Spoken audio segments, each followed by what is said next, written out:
नमस्कार दोस्तों, सबसे पहले आपका स्वागत करते हैं हम कैरियर मेकर इंस्टीट्यूट में। और आज हम फिर हाजिर हैं करंट अफेयर की एक नई क्लास को लेकर के। जैसा कि हम हमेशा पिछले वीडियो में आपसे एक प्रश्न पूछते हैं जिसके जवाब की गुजारिश हम आपसे कमेंट्स बॉक्स में करते हैं। तो देखते हैं सबसे पहले वो प्रश्न क्या था। आइए देखते हैं। हमारा पिछले वीडियो का प्रश्न जो आपके लिए था वो है, हाल ही में किस देश ने पृथ्वी के केंद्र तक 32,808 फीट गड्ढा करना शुरू किया है। चार ऑप्शन है आपके पास, रूस, चीन, अमेरिका और फ्रांस। तो सही जवाब मित्रों है चीन।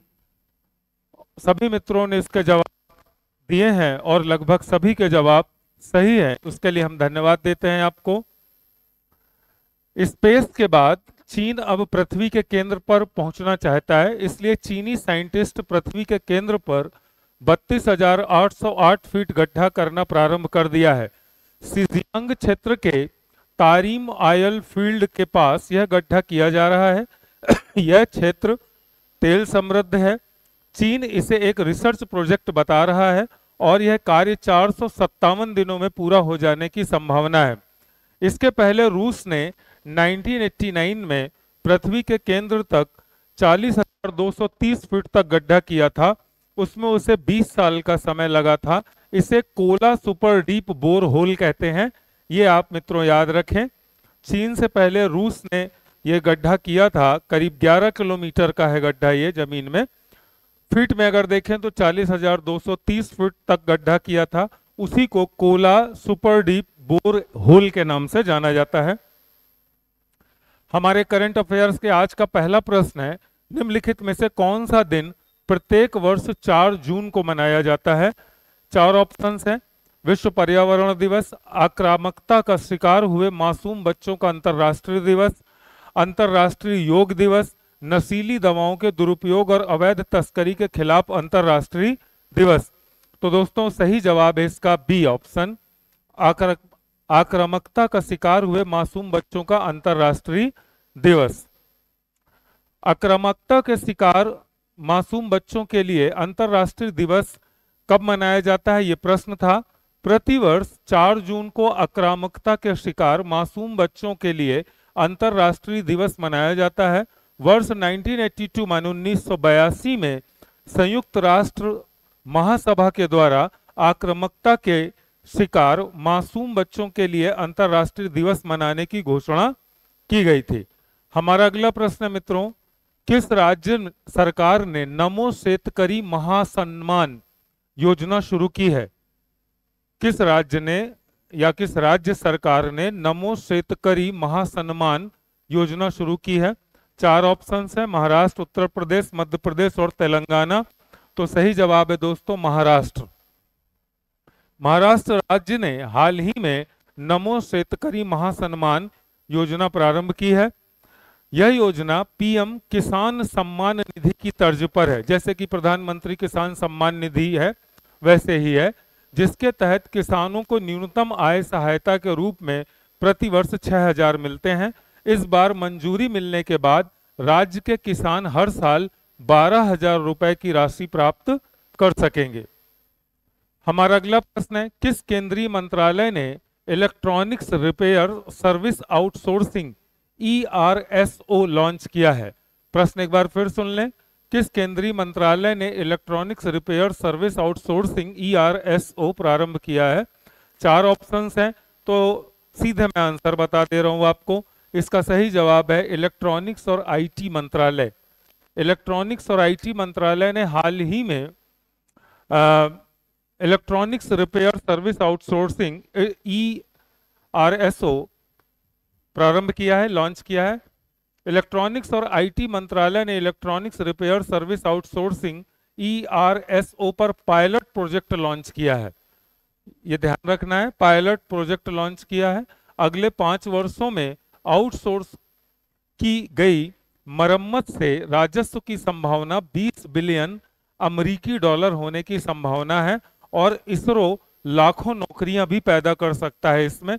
इसरो माने इंडियन स्पेस रिसर्च ऑर्गेनाइजेशन, हमारे भारत का। हमारा अगला प्रश्न है, हाल ही में खबरों में रही जस्टिसिया क्या है? What is the Justicia? Recently अभी खबरों में थी। स्पेस एजेंसी, क्षुद्र ग्रह, रॉकेट लॉन्चर, इनमें से कोई नहीं। तो सही जवाब है क्षुद्र ग्रह, छोटे ग्रह, क्षुद्र ग्रह है उसका जवाब। संयुक्त अरब अमीरात यूएई और सौर प्रणाली के इतिहास और जीवन की संभावित उत्पत्ति की जांच के लिए एक क्षुद्र ग्रह बेल्ट में एक नया अंतरिक्ष यान भेजने की योजना बना रहा है। क्षुद्र ग्रह बेल्ट के लिए अमीरात मिशन का उद्देश्य 7 अलग अलग क्षुद्र ग्रहों का दौरा करना और जमीन पर उतरना है। उनमें से एक का नाम 269 जस्टिसिया है। किस संस्था ने, हमारा अगला प्रश्न है, लाइट वेट पेमेंट सिस्टम की परिकल्पना की है? लाइट वेट पेमेंट सिस्टम की परिकल्पना मित्रों आरबीआई ने की है, रिजर्व बैंक ऑफ इंडिया ने। वैसे हमारे पास 4 ऑप्शंस थे, तो लेकिन सही जवाब है आरबीआई। भारतीय रिजर्व बैंक ने एक हल्के भुगतान और निपटान प्रणाली की अवधारणा पेश की है जो पारंपरिक तकनीकों से स्वतंत्र रूप से संचालित होती है, चरम स्थितियों में निर्बाध लेन देन सुनिश्चित करती है। इसे युद्ध या प्राकृतिक आपदाओं के समय न्यूनतम कर्मचारियों से कहीं से भी संचालित किया जा सकता है। हमारा अगला प्रश्न है, किस संगठन को ग्रीन टेक सेफ्टी अवार्ड 2023 प्रदान किया गया? 4 ऑप्शंस हैं, REC, RINL, PFC और सेल। तो इसका सही जवाब है RINL। RINL ने ग्रीन टेक सेफ्टी अवार्ड 2023 को उसको प्रदान किया गया है। हाल ही में RINL को सुरक्षा उत्कृष्टता श्रेणी के तहत ग्रीन टेक सेफ्टी अवार्ड 2023 प्रदान किया गया। इसे वर्ष 2022-23 में कार्यस्थल सुरक्षा में सुधार की दिशा में योगदान देने में अपनी भूमिका के लिए सम्मानित किया गया। गगनचुंबी संरचनाओं और चिमनियों के निरीक्षण के लिए ड्रोन प्रौद्योगिकी माने टेक्नोलॉजी के उपयोग, सुरक्षा हार्नेस के उपयोग पर नजर रखने के लिए सॉफ्टवेयर एप्लीकेशन के विकास जैसे के लिए RINL की सराहना की गई। हमारा अगला प्रश्न है, कोरोमंडल एक्सप्रेस और 2 अन्य ट्रेनों के दुर्घटनाग्रस्त होने के जान माल का काफी नुकसान हुआ है और कई अन्य घायल हुए हैं। ट्रिपल ट्रेन दुर्घटना कहां हुई? तो हाल की ही खबर है, दुखद खबर है। ये सभी जानते हैं कि ये बालासोर उड़ीसा में हुई है और हम कैरियर मेकर परिवार की तरफ से और मैं व्यक्तिगत रूप से भी उन सभी मृतकों को श्रद्धांजलि देते हैं और उनके परिवार को ईश्वर से प्रार्थना करते हैं कि ढाढ़स बंधाएं और उनके आगे के रास्तों को सहज और सुखद करें। यही हम आशा कर सकते हैं। और आपको जानकर के आश्चर्य होगा कि यह 6 साल बाद, ये अजीब इत्तेफाक है कि ठीक उसी जगह पर माने बालासोर पर उसी दिन एक्सीडेंट हुआ था। फिर उसी दिन बालासोर उड़ीसा में भी ट्रिपल ट्रेन एक्सीडेंट हुआ 6 ईयर बाद। यह एक इत्तेफाक कह लें इसे हम, या दैवीय संयोग कह सकते हैं हम।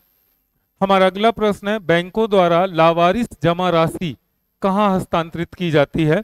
लावारिस जमा राशि वह जमा राशि है जिसको लोगों ने जमा कर दिया लेकिन उनके वारिसों का या उनके खाता धारकों के उत्तराधिकारियों का पता नहीं है। तो कहां हस्तांतरित, वो पैसा जाता कहां है? तो वह पैसा जाता है जमाकर्ता शिक्षा एवं जागरूकता DEA निधि में, वो पैसा ट्रांसफर हो जाता है। RBI के 100 डेज 100 पे अभियान का उद्देश्य क्या है? 100 डेज 100 पे अभियान का उद्देश्य है लावारिस जमा राशियों की मात्रा को कम करना। जो जमा राशियां लावारिस हैं उनकी क्वांटिटी को कम करना है। हमारा अगला प्रश्न है, कौन सा देश सिगरेट के ऊपर व्यक्तिगत स्वास्थ्य चेतावनी लगाने वाला पहला देश बना है? वैधानिक चेतावनी व्यक्तिगत सिगरेट के ऊपर, वो है कनाडा। उसका सही जवाब है कनाडा में। वैसे डिब्बी पर लिखा होता है इंजरियस टू हेल्थ, स्वास्थ्य के लिए हानिकारक है। ये तो सभी देश में की सिगरेट के डिब्बियों पे लिखा होता है, परंतु कनाडा ने व्यक्तिगत रूप से सिगरेट के ऊपर स्वास्थ्य चेतावनी लगाने वाला ये पहला देश बन गया है। एक डाटा के अनुसार कनाडा में लगभग 84,000 प्रतिवर्ष धूम्रपान के कारण मृत्यु होती है। इसे कंट्रोल करने के लिए कनाडा की सरकार के द्वारा प्रत्येक सिगरेट पर स्वास्थ्य चेतावनी अंकित करने का निर्णय लिया गया।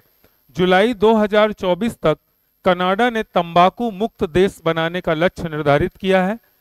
और जैसा कि मालूम है, कनाडा की राजधानी ओटावा है। कनाडा और अमेरिका के बीच 49 डिग्री समांतर रेखा सीमा बनाता है। यह विश्व का सबसे शांत सीमा रेखा है। सबसे शांत सीमा रेखा का मतलब जैसे हमारे पाकिस्तान और भारत का जो एलओसी है, हमेशा विवाद में रहता है। चीन और भारत का जो मैकमोहन है, हमेशा विवाद में रहता है। अफगानिस्तान पाकिस्तान का जो डूरंड रेखा है, उसमें विवाद रहता है। माने कनाडा और अमेरिका के बीच यह विश्व का जो सीमा रेखा है, यह विश्व की सबसे शांत सीमा रेखा है। यहाँ पर कोई विवाद नहीं होता है। कनाडा का तटीय भाग विश्व का सबसे लंबा समुद्री तट है। कनाडा का जो कोस्टल एरिया है, विश्व का सबसे लंबा कोस्टल एरिया है। एंटी टोबैको अवार्ड, ये भारत की खबर है कि एंटी टोबैको अवार्ड WHO के द्वारा झारखंड राज्य को दिया गया है, एंटी टोबैको अवार्ड। हमारा अगला प्रश्न है, हॉकी जूनियर एशिया कप का विजेता कौन बना है? हाल ही में हुआ है हॉकी जूनियर एशिया कप, उसका विजेता है भारत। ये अपने चिर प्रतिद्वंदी पाकिस्तान को हराकर इसने जीता है। हॉकी जूनियर एशिया कप का आयोजन ओमान में किया गया था, जिसका फाइनल मैच में भारत ने पाकिस्तान को 2-1 से हराकर चौथी बार अपना खिताब अपने नाम किया है। और हमारा लास्ट का प्रश्न है, जो हम हमेशा आपको देते हैं कमेंट्स बॉक्स में इसके आंसर देने के लिए मित्रों। तो यह हमारा प्रश्न आपके लिए है, कर्नाटक के किस आम की किस्म को GI टैग मिला है? GI tag means global induction tag मिला हुआ है, इंट्रोडक्शन टैग मिला हुआ है, क्षमा चाहते हैं, ग्लोबल इंडिकेशन टैग मिला हुआ है। किसको मिला है? 4 ऑप्शंस हैं, कारी, इसाद आम, लंगड़ा आम, हापुस आम और सफेदा आम।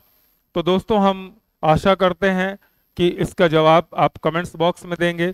तब तक के लिए हम आपसे विदा चाहते हैं। मिलते हैं एक नई करंट अफेयर क्लास के साथ। तब तक के लिए नमस्कार, धन्यवाद।